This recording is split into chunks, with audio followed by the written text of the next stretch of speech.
The Russian conventional military has been defeated. Putin does not have an effective, pristine, clean reserve force that he can use anywhere in Ukraine, which means that right now the Russians are very vulnerable. The window of opportunities for Ukrainian forces to exploit the Russian mistakes is closing. The Russians are evolving, they are fixing their problems. If the Russians capture Bakhmut, that will be the bookend to the spring Russian offensive.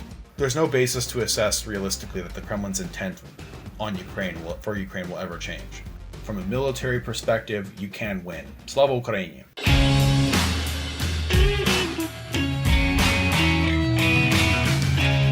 Hello world, it's KYIV Not Kiev. My name is Tatiana Gaiduk, and today I enjoy the company of George Barros, Geospatial Intelligence Team Lead at the Institute for the Study of War. Welcome to KYIV Not Kiev. Thank you, Tatiana. Thank you so much for having me, and it's wonderful to see you again. I have so many questions to ask, so it would be better for me to start immediately. Tell us about the work of the team that works on daily update on Russian invasion of Ukraine. How big is the team? What sources do you use to form daily analytics? And how much time do you usually spend on assessing the changes in the situation on the front? Sure. So I would say our institute, we're a non-government organization. In the United States, we're registered as a 501c3 nonprofit organization. So we're not part of the government, and most importantly, we do not collect any classified information. We don't have any special connections with American or British or Western intelligence, like some people in Ukraine have stated. That's just not true.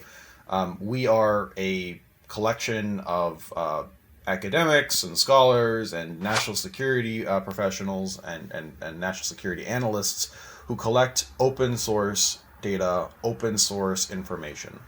That is to say, we collect any kind of information that is, number one, not classified, so nothing secret, or number two, we don't use any special human networks. So, for example, we do not have special sources on the ground in Ukraine or Russia or Belarus that we talk to gather special insights or information. When the full-scale invasion started on February 24, our team within our Russia research portfolio was just 3 people. We have since grown tremendously in order to sustain this effort to produce a daily update every single day.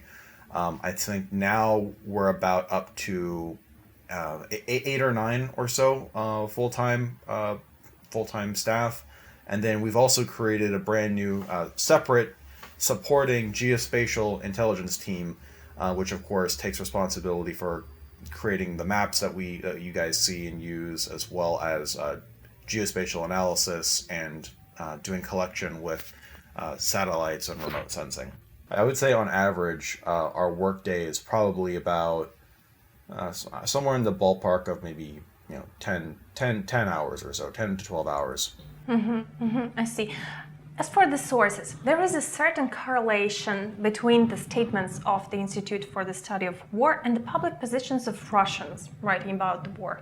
Like war correspondents, people like Strelkov, Prigozhin, and others. But sometimes their statements are parts of psychological special operations aimed at confusing and misleading the Ukrainian troops, and you, of course, know about that. So how you separate the objective information from the psychological ops from the open Russian sources? Yeah, that's a great question. So within our own methodology, we actually do a lot of source characterization. That is to say, every time we collect on any given source, we know that source has a certain kind of bias. We know that source has a certain level of credibility. We can fact check and we often grade sources, and we say, okay, they made a certain claim, and if it turns out later in the future that claim is false or that claim ended up to be true, that affects our assessment for that given source. It's important to maintain and constantly update so that when we do collect new information from these sources, we know, This might be part of an information operation. This source is known to be less reliable than this other source, and so on and so forth. So that is something that's at the forefront of our minds. Whenever we also write about these various statements within our update, you'll often notice a lot of phrases that we at ISW use in order to try to minimize the psychological information effects that these sources might be trying to inject into the information space. So we often write, ISW cannot verify this person's claims, is a big one that we always say. We also run redactions, and we also run corrections whenever things turn out to be not true. In late 2021 and early 2022, when Russian troops were massing on the borders with Ukraine and the Western intelligence agencies were warning of the danger of a full-scale Russian invasion, the ISW didn't support the invasion forecast. And I saw you explain that that's only because the Russian military activity back then didn't look like a competent invasion plan, because the miscalculations with logistics, problems with command, and so on were so obvious and so noticeable. So my question is, has the Russian command evolved since then, during the year of a full-scale war? Yes, it evolved. And thank you for bringing this up. Yeah, we got it wrong because, just for listeners' context, we did not forecast the Russians were going to invade until very late. I mean, we corrected our forecast in like mid-February, but we were one of the last organizations to change our forecast because the way that we studied very closely the way the Russians arrayed their forces and the way that they set up command and control. It did not look like a competent invasion plan, and frankly, we said to ourselves, we hold Gerasimov, Valery Gerasimov, the general chief of the Russian general staff. He's a competent man. He's a competent military professional, we thought, and still generally do. And we said to ourselves, we don't think Gerasimov would allow this to go forward like this. And any kind of campaign that would be based off of this would go very badly, as did, of course, the Battle of Kiev. Yes, to answer your question directly, yes, the Russians are evolving. They are fixing their problems. It was a significant deal back in, several months into the war in 2022, when the Russians began appointing for the first time an overall theater commander. That is, a commander who's in charge of the entire war in Ukraine. During the first phase of the war for the Battle of Kiev, there was no, so that we could determine, clear theater commander. There were simply 4 different axes of advance. One coming north from Belarus to Kiev, one going from sort of like the south, going southwest from like Kursk and Belgorod towards Kharkiv and Sumy. Of course, the push out of the east from Luhansk and Donetsk oblasts, and then, of course, the southern advance from Crimea to Kherson and Zaporizhia. But in principle, there should have been a higher level commander commanding those 4 specific different directions of advance, and there was none until many months into the war. And now every time that there's a major command change for that overall theater commander, it's a big deal. We all remember very clearly when General Lapin received his appointment, former commander of the Central Military District grouping of troops. And then we remember, of course, when Sorovakin took the lead back in fall of last year, former commander of the VKS.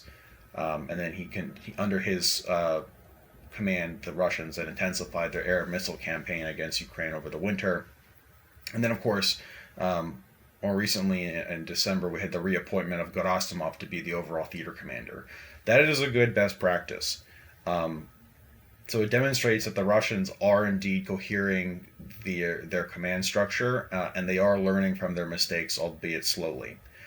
We also know that the Russians are now also correcting some of their mistakes with how that they're deploying units.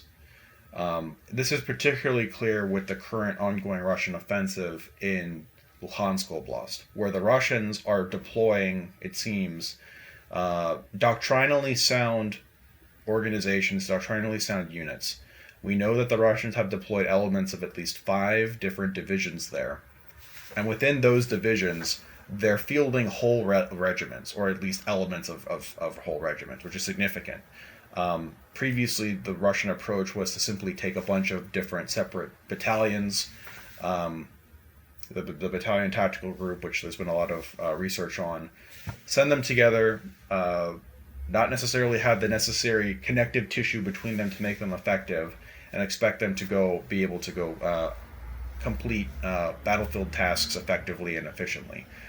That was obviously a failure. And so the fact that now the Russians seem to be, in some places, putting forward full regiments with the division structure behind it, with a command, that's an improvement, and it indicates that the Russians are learning.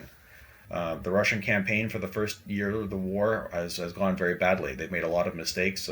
People have written about them in depth. But the Russians are not going to keep making mistakes forever. They are learning, they are improving, and the window of opportunities for Ukrainian forces to exploit the Russian mistakes is closing, which is why it's very important that we send Ukraine as much equipment as possible, as quickly as possible, to defeat the Russians while they're still vulnerable. I have a question from the Ukrainian war correspondent Andriy Tsaplyenko. What are the common features in the technology, tactics, and strategy of Russian assault operation in different parts of the front line that can be seen by analyzing satellite data?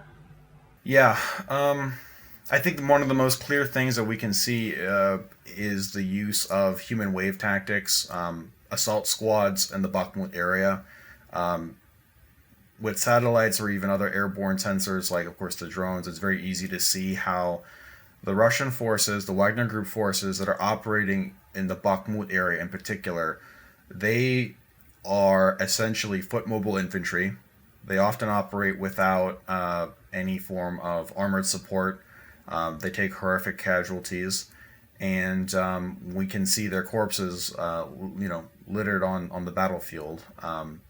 It seems to me that the Russians have not even been conducting casualty evacuation of their dead and wounded from that battlefield, and have not been doing so for a long time. And we can see that with satellite imagery. That is significant. I will also recall various different episodes back from the Battle of Kiev, actually, where we received some Maxar, high resolution Maxar imagery that actually showed the different Russian units that were operating around the Kiev area, around the Hostomel Irpin area. And I recall looking at satellite imagery of the niche mechanized equipment that the Russian airborne forces use. This was equipment of the 76th Airborne Division from Pskov, but I remember it was very unique imagery because we actually saw on top of their vehicles, they had the parachutes, of course, different Russian ground forces don't use that. And so from the satellite imagery, we were able to see the parachutes, and that, of course, indicated for us, we have elements here of a Russian airborne unit. And of course, as we all know, Russian airborne forces took a lot of losses in the battles near Hostomel, Bucha, Irpin area in west of Kiev. What problems remain systemic for the Russian army, and how Ukraine can take advantage of these weaknesses? The Russian conventional military has been defeated. If you look at the Russian military holistically, at all of the combat units that matter, their maneuver brigades and maneuver regiments, they have elements of every single maneuver brigade and every single maneuver regiment, be it from naval infantry, the ground forces, or the Russian airborne forces. They've all fought in Ukraine at some point in time of the last year, and they've all taken different losses, and they've all regrouped to a certain different extent. That is very significant because it means that Putin does not have an effective, pristine, clean reserve force that he can use anywhere in Ukraine, which means that right now the Russians are very vulnerable. Force generation remains a systemic problem.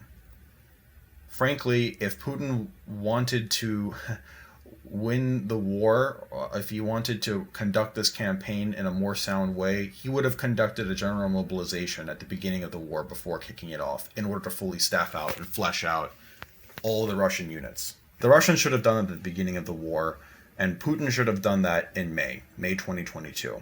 Instead, he opted for a different measure, the creation of the so-called volunteer battalions, which were formed on the basis of all the different Russian oblasts and federal subjects. But that effort, of course, didn't actually generate effective forces.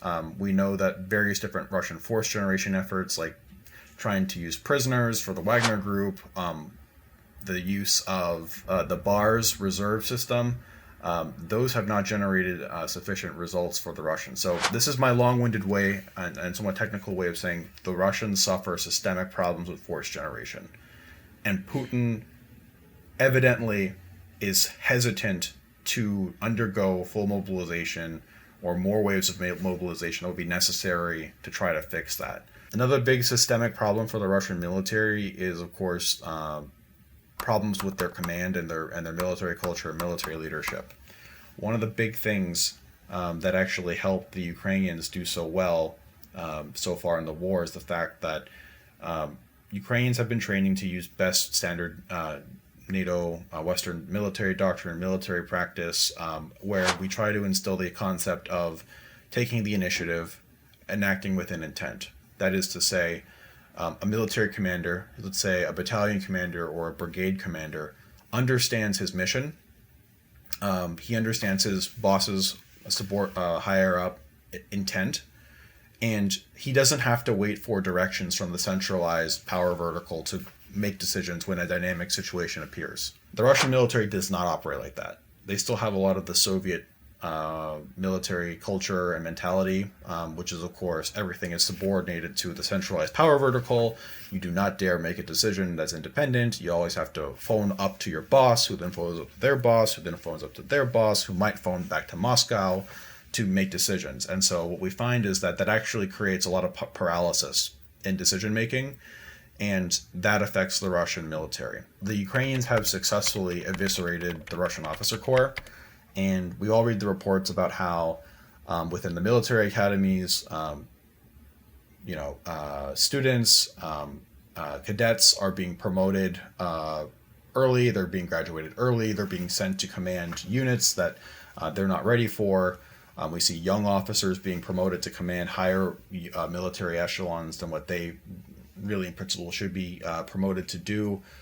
That is all very good for Ukraine because those men are not prepared to take the level of responsibility. They don't have the life experience in order to command those units. But the Russians, because so many of their officers have been killed in action, they're running out of the human resources, and it's going to take a generation to rebuild the Russian officer corps.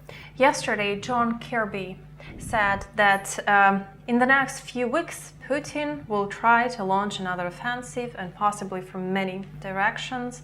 What do you think about that? Do you see the concentration of Russian troops in which areas that are sufficient for another offensive? Yeah. So John Kirby's statement yesterday was interesting. John Kirby has sources and information on the classified high side that we don't see working in the open source. So perhaps John Kirby has seen some information or intelligence that we are not privy to. I will say, so far, from open sources, we've not seen any new concentration of Russian forces in any particular direction, which indicates a new Russian offensive. We're currently assessing that we're right now in the middle of the Luhansk offensive, which has been going on since about late January, early February. And of course, the Wagner-led Russian offensive on Bakhmut has been going on for many months now. But we've not seen that. I will say that there is one Russian unit, major formation, that we are been hunting to look for a long time, and we still don't know where it is. And maybe it's possible that this unit has deployed somewhere, and John Kirby knows about it, and we've just not seen it. And that is the 2nd Motorized Rifle Division. It's part of the Russian First Guards Tank Army based out of Moscow. The 2nd Motorized Rifle Division took heavy casualties operating in Ukraine in the first phase of the war. It subsequently withdrew.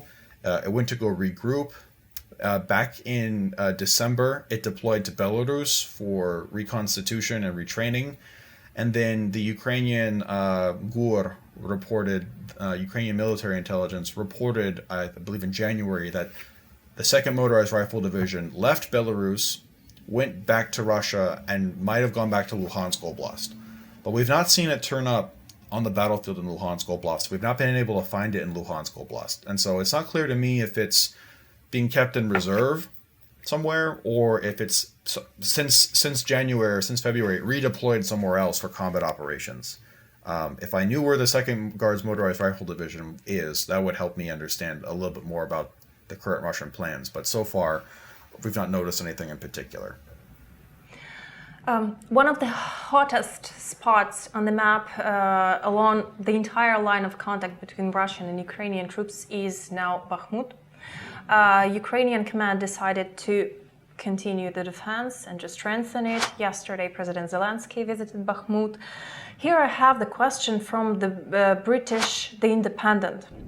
Why is Ukraine giving everything it has to hold on to Bakhmut in terms of symbolism and strategy, despite high military losses? Is it a wise move in the continuing war? Sure. I don't think that Ukraine is actually giving, quote, everything it has to go defend and hold Bakhmut. From open sources, we've not seen any indication that the Ukrainians have deployed reserve forces at a significant scale in order to hold Bakhmut, which is an important factor. I know that the tactical situation in Bakhmut doesn't look very good right now, but I have faith in the Ukraine's leadership, local command, tactical command, and strategic leadership to make the right decision. When the Ukrainians were conducting another defensive battle in an urban environment last year in Lubizhne and Lysychansk, the tactical situation there also looked really dire. But the Ukrainians successfully used those battles to attrit the Russian forces, to bleed them very heavily, to destroy their combat power, and that was a success. So the key idea here is that I'm not going to forecast that the Ukrainians will lose Bakhmut. They very well might. If they do lose Bakhmut, it will be a tactical defeat of losing a city for an operational success of destroying a tremendous amount of combat power. We currently assess that due to the infighting between the Russian Ministry of Defense and Wagner Group financier Yevgeny Prigozhin, that the Russians are using Bakhmut to largely destroy the Wagner Group and sort of, put Prigozhin in his place, so to say. We also know that the Russians had to commit their airborne forces, elements, to go fight in Bakhmut as well. Those are airborne forces, elite units that will not be able to participate in combat operations after the fall of Bakhmut, if it happens. And those are also forces that will not be in best condition to defend against the Ukrainian counteroffensive. So I think Ukraine's decision to hold Bakhmut is so far prudent because, one, they've not been surrounded, and two, they've destroyed a significant amount of Russian forces. And this is, of course, very important to set conditions for the Ukrainian counteroffensive, which will happen this spring. Another question from The Independent. The British Defense Ministry has said that Russia may be losing grip on Bakhmut, partially because of reallocation of Ministry of Defense units. Is there any other indication of scales tilting in the favor of Ukrainian defense in the Battle of Bakhmut? Bakhmut serves a purpose for Ukrainian defense. It is a strong defensible urban point that must be held in order to prevent the Russians from advancing much further, much deeper, much faster. And it's a position of strength from which to significantly destroy and erode Russian combat power. The Ukrainians have been successful in that endeavor so far. Mm-hmm. By the way, what methodology do you use for determining the change in the front line in the area of Bakhmut? Yeah, we also look a lot of combat footage. So we're very blessed that, number one, Ukraine has all of these different brigades, and all of these brigades have Facebook pages, and they all post daily combat footage. And so we geolocate the combat footage. And those show the tactical situation street by street within various different locations, or field by field and rural locations, and we can find on a map where these things occurred. The Russians do the same too, with the Russian Telegram channels and the various different military bloggers. I mean, I can read you the sources look at our endnotes. You can look at the endnotes that we use for our sources. They also post combat footage of them hitting the Ukrainians, which has higher resolution than what you can get from satellite images. So we use those. We also use the Ukrainian General Staff reports as well. So it's a combination of visual evidence, satellite imagery, combat footage, and government reports, Milblogger reports, local government reports. From one hotspot to another, from Bakhmut to Avdiivka, we see the current attempt to encircle Avdiivka by the Russian troops. Does it remind you the tactics they had and still have in Bakhmut? I've not seen a whole lot of combat footage coming out of Avdiivka yet, so I'd like to analyze more of it. So far, no. It seems that the Russian forces operating around Avdiivka are not foot mobile infantry. It seems more that they are more conventional Russian forces, perhaps with some mechanized support. So it's fundamentally a little bit different. The tactics that it sounds like that the Russians are using in Avdiivka sound like they are more sound. And what limited combat footage we have seen from the Avdiivka area, like for example near the Donetsk airport area, I have seen the Russians using vehicles slightly more actively. So it's a different situation there. It doesn't seem that the Russians also have amassed the same quantity of forces that they have brought to Bakhmut to try to simply by brute force and at great human cost make tactical gains. Avdiivka is going to be interesting. In our report that we put out yesterday, we saw a report that a Russian brigade that was reportedly supposed to go to the Vuhledar area ended up, instead of going to Vuhledar, there's now reports of it going to Avdiivka, which is interesting and could indicate a new Russian effort to try to prioritize Avdiivka after, of course, suffering defeat near Vuhledar. So we're watching the Avdiivka area very closely, and we're looking and keeping our eyes out for more deployments there and prioritization of that city. Can you confirm the ORIX data that Russia lost about 1,845 tanks on the battlefield? The short answer is I cannot verify that right now because I've not done the same research that ORIX has done. But the ORIX data set is great. I mean, we quoted their methodology that they use is solid. They look at confirmed images of battlefield losses, and they build a database based off of that. What do you think? Who currently holds the initiative on the battlefield and has better chances to dictate the course of the war this spring? Yeah, that's a great question. I think right now we're in a phase where the Russians have the initiative. It's the Russians, I think, regained the initiative when they commenced with their current offensive in Luhansk in January.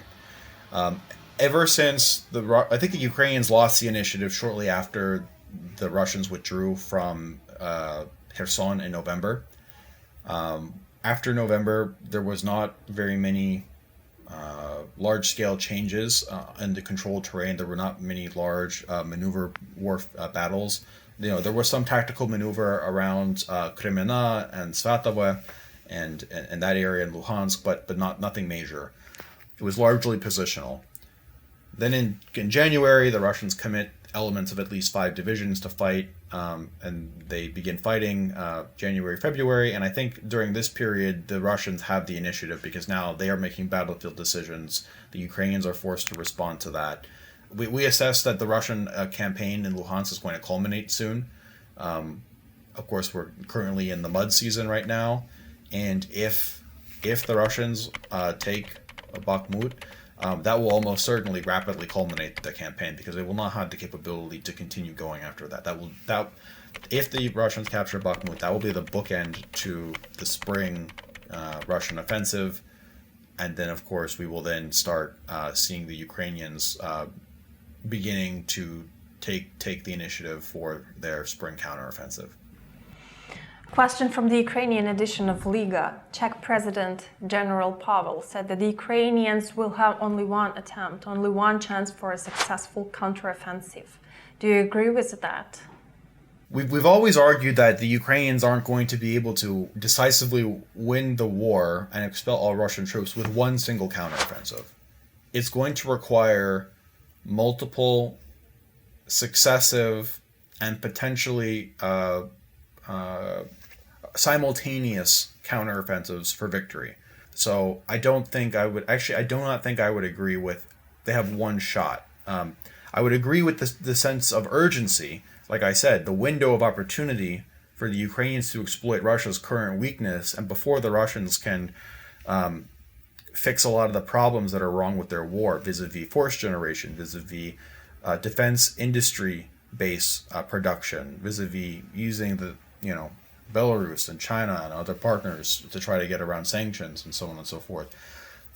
Those are going to pay off. Those efforts are going to pay off for the Russians in the long term. So with the sense of urgency, I agree. The Ukrainians have an excellent opportunity now, and the window of opportunity is shrinking, but it's going to take multiple successive counteroffensives. And do you see the Ukrainian army advancing in 2023, in January, February, March? What areas? To see me advancing? Generally, no. Generally, the Russians are making advances. We know that the Russians have gained some more breathing room on the Kremenno-Svatova line. They've managed to repel Ukrainian forces a little bit further away from Kremenna in particular, like in the forest areas in the south. That's where the Russian 76 VDV division is fighting now. The Russians have made small gains. Not a whole lot of Ukrainian gains net. However, it doesn't matter because the Russian gains are so small, and the territory they've gained is not operationally significant, and they've wasted a lot of combat power. So that's a Ukrainian success. Because meanwhile, of course, the Ukrainians are forming their own forces. They're training in Germany. They're training in the United States. They're training in the UK. The Ministry of Interior is forming the offensive guard. The Ukrainians have not committed their reserve units to the Battle of Bakhmut or elsewhere. And they're slowly beginning to receive Western armor and tanks, which is going to serve them well in the counteroffensive. Let's talk a tiny little bit about the weapons. What may be the next game changer that will change the dynamics on the battlefield in terms of weapons, like HIMARS was, for example, and it still is? Yeah. Short answer: there is no single game changer weapon. There is no silver bullet. I think the next big thing that the Ukrainians need to improve their ability to conduct combined arms warfare, it's going to be tanks, main battle tanks and armor, because the Ukrainians need to have the ability to conduct protected, mechanized maneuver. They also are going to need a lot of armored personnel carriers. What factors can accelerate Ukraine's return to all of its territories? And by that, I mean all the factors. The supply of new types of weapons, or some internal processes in Russia, like the conflict between the Russian allies, between the so-called pillars of Kremlin, between Prigozhin and general staff, and so on. What do you think of that? Yeah. The Ukrainians need to decisively beat the Russian forces on the battlefield. And to do that, I think the quickest accelerant is going to be more significant international security assistance for Ukraine. I think with regards to the conflict in the Kremlin, there's a lot of romantic thinking about, what if there's a problem here? What if Putin goes away? What if there's a power change, et cetera, et cetera?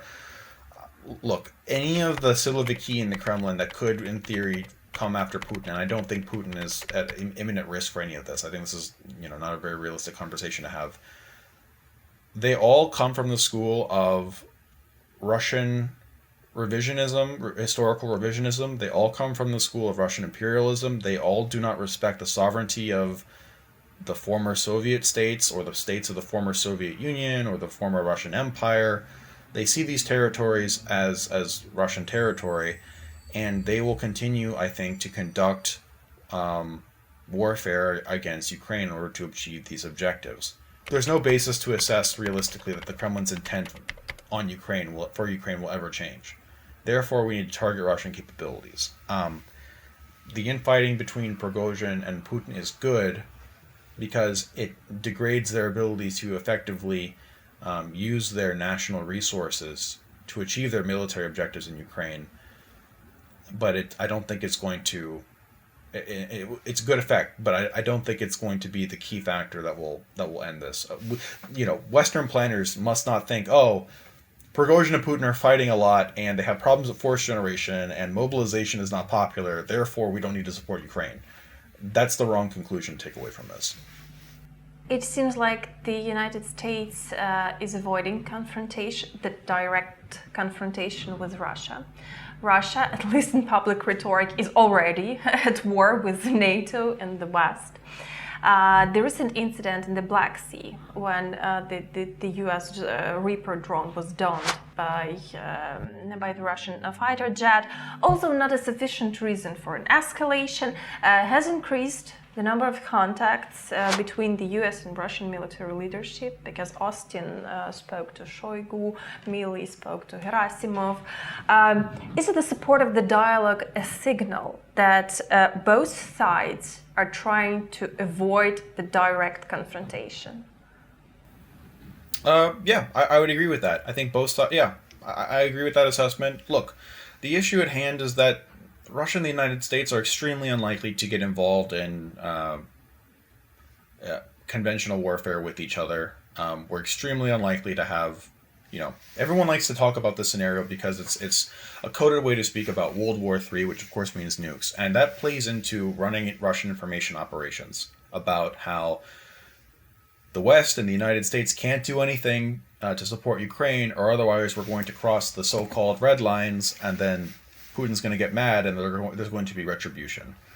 Putin flexes these nuclear threats all the time, but in reality, we know that the Ukrainians have been very brave. They've contested these red lines. They've demonstrated that the threats are hollow.